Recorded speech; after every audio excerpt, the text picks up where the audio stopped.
اور ایک اور خبر پاکستان سے موسٹلی بری خبریں ہی آتی ہیں. ایک اور گستاخی کی خبر آ گئی ہے کہ ایک بندے نے قرآن کو جلا دیا, آدھا قرآن جل گیا, اللہ تعالیٰ اوپر سے نہیں آئے, لیکن کچھ لوگوں نے دیکھ لیا, اس کے اوپر ایف آئی آر بھی ہوگی. ایف آئی آر میں نے پڑھی ہے, ایک سی ہے کہ میں صبح جا رہا تھا, میں نے 9:10 پہ ایک بندے کو قرآن کو جلاتے ہوئے دیکھا, لوگ اکٹھے ہو کے پولیس کو بلایا. اس کے خلاف سخت سے سخت کارروائی ہونی چاہیے. ٹپیکل یہ روٹس ہماری ہیں ہی نہیں, جڑوں سے اکھاڑ دیں اس کو, بھول جائیں, ڈیلیٹ کر دیں اور اس کو بالکل ایکسٹرمنیٹ کر دیں اپنے مائنڈ سے کہ آپ کی کوئی تاریخ بھی تھی. آپ کی تاریخ جو ہے وہ سلافزم ہے, جو ضیاء الحق صاحب نے 80 کی دہائی میں کولڈ وار کے ڈالر کھانے کے لیے امپورٹ کی تھی سعودی عرب سے, اور بعد میں ایم بی ایس نے بھی مان لیا کہ ہاں ہم نے فارن پالیسی گول کیا تھا, ختم ہو گیا ہمارا. وہ اپنی روٹس پہ اب جانے لگے ہیں اور آپ یہاں بیٹھ کے تماشا دیکھ رہے ہیں صرف, اور اب بھی یہ بتا رہے ہیں کہ آپ کے سارے ایتھنک کلچر تھے ہی نہیں. اوپر والے کی لاٹھی میں آواز نہیں ہوتی, تو یہی ہوا ہے, اوپر والے کی لاٹھی پڑ چکی ہے اور پاکستان نے انڈیا سے شکست ایکسپٹ کر لی ہے.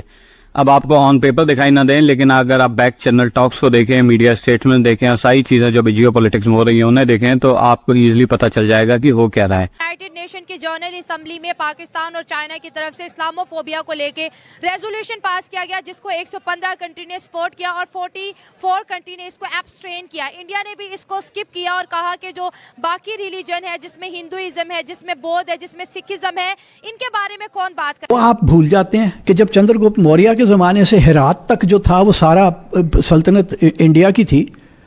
اشوک کے زمانے, چندر گپت موریہ کا زمانہ الیگزینڈر کے مطلب 4-5 سال بعد, سمجھ لیں آپ 318 قبل مسیح سے اس کی بادشاہی تھی. اور اب ان کے سامنے سب سے بڑا چیلنج ہے کہ پاکستان کو بریک اپ ہونے سے کیسے بچائیں. آپ کو اگر اپنا حقیقی چہرہ دکھانا ہے تو اس طرح کے اقدامات جب تک آپ نہیں کریں گے, انڈیا نے بالکل ٹھیک کی ہے. اگر انہوں نے یہ بات کی ہے کہ بھائی صرف اسلامو فوبیا کے حوالے سے بات نہیں ہونی چاہیے بلکہ ریلیجیو فوبیا کے لحاظ سے بات. Indian Muslims are the only Muslims in the world who enjoyed uninterrupted democracy. یہ ایک بہت بڑی, دیکھیں آپ کو رائٹ ملتا ہے, جیسے تیسے بھی آپ کو ایک رائٹ ملتا ہے. میں یہاں پر بھی بہت سے ایسے انتہا پسند لوگ موجود ہیں, کیونکہ آپ لوگوں کی ہی وجہ سے جو ہے نا لوگوں میں اویئرنیس نہیں ہے, اور لوگ ایک دوسرے کے دشمن بنے ہوئے, اور نفرت جو ہے نا لوگوں میں پروموٹ ہو رہی ہے. کہ ایک وقت تھا کہ لوگ ان کو جو ہے وہ امریکہ ویزا نہیں دیتا تھا, ٹھیک ہے, لیکن ناؤ از اے ٹائم کہ ہر امریکن پریزیڈنٹ جب بھی ڈال رہا ہے کہ مودی صاحب سے. یہاں پہ پوری قوم کا ہی دماغی توازن ٹھیک نہیں ہے, تو کسی کو کوئی عقل ہے ہی نہیں, کوئی دیکھتا ہی نہیں کہ کیا وجہ ہو سکتی. تو اینی وے ایک موب اکٹھا ہو گیا, اور ویڈیو میں نے دیکھی ہے, اس پہ کم سے کم شکر کہ وہ اس طرح پاگل نہیں ہوئے کہ اس کو وہیں پہ مار دیتے.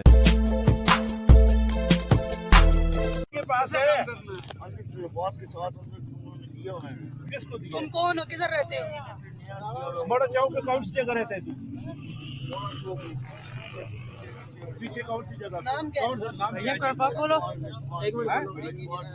تمہارا کیا نام ہے؟ تمہارا کیا نام ہے؟ پھانسی دے دو. اب دیکھو ایک بندہ کہہ رہا ہے پیٹرول لاؤ, اس کو بھی ایک بندے نے کہنے کی کوشش کی ہے, اکسانے کی کوشش کی ہے, دوسرے نے کہا اس کو پھانسی دے دو. آدھا جال بھی کیا ہے. آپ مسلمان ہو؟ کس طرح مسلمان؟ ایک ہفتہ پہلے یہ اس کے اوپر میں نے کور نہیں کیا تھا کہ کے پی میں ایک ٹیچر کے اوپر الزام لگا کہ اس نے بھی گستاخی کی ہے رسول اللہ کی. تو سنیے, ہمارے جو مولوی ہیں, مولوی ان کو کوئی کام نہیں, دنیا کا کوئی کام نہیں ان کو, بس یہ گستاخیوں کے سرٹیفکیٹ بانٹتے رہنا. وہ کیا ڈیمانڈ کر رہے ہیں اس ٹیچر کے بارے میں. توبہ کے سزا کی توبہ کے حوالے سے ہم تمام علماء کرام جامعہ بنور ٹاؤن کے فتوے جو کہ فیصلے کے ساتھ لف ہے کا مکمل تائید کرتے ہیں. نیز اس حوالے سے پاکستان کا آئین 295C موجود ہے. گستاخی رسول ناقابل معافی جرم ہے اور اس کی سزا بطور حد قتل ہے. اس لیے حالیہ کیس جو کہ عارف اللہ نامی شخص کے خلاف چل رہا ہے, حکومت فی الفور سزا نافذ کرے. دغه هوټول تایید ده انشاءاللہ. نمبر 2, عالمی مجلس تحفظ ختم نبوت ایک قانونی اور پرامن جماعت ہے. کسی شخص کو قانون ہاتھ میں لینے کی اجازت نہیں دیتی. ملک بھر میں تحفظ ختم نبوت, تحفظ ایمان اور تحفظ پاکستان کا کام انتہائی خلوصی سے کرتی ہے. لہذا تمام علماء کرام عوام الناس کے جذبات کو کنٹرول میں رکھ کے اور ختم نبوت کے حوالے سے پروگرامات منعقد کر کے